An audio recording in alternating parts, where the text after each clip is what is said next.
Welcome to this tutorial.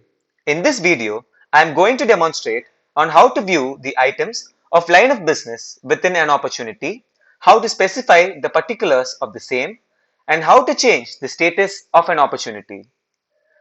Once the user has navigated to the Opportunities app, he or she can view the line of businesses to be offered within the opportunity by various ways. The user can either click on the View Hierarchy button present under the Actions, or open the Details View page and click View Hierarchy button present within the options.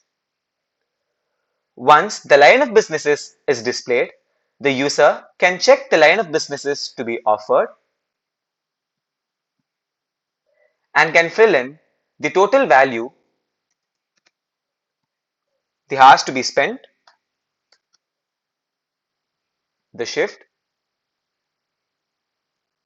the calculation units, the incurred cost, and also choose a vendor if needed. Once all the particulars are updated, the user can submit the same and it is updated successfully.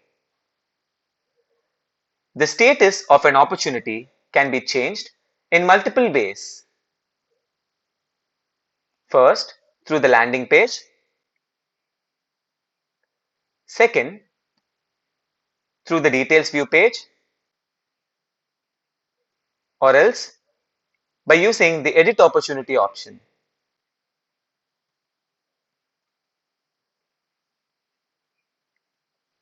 That's it for this video. Thank you for watching.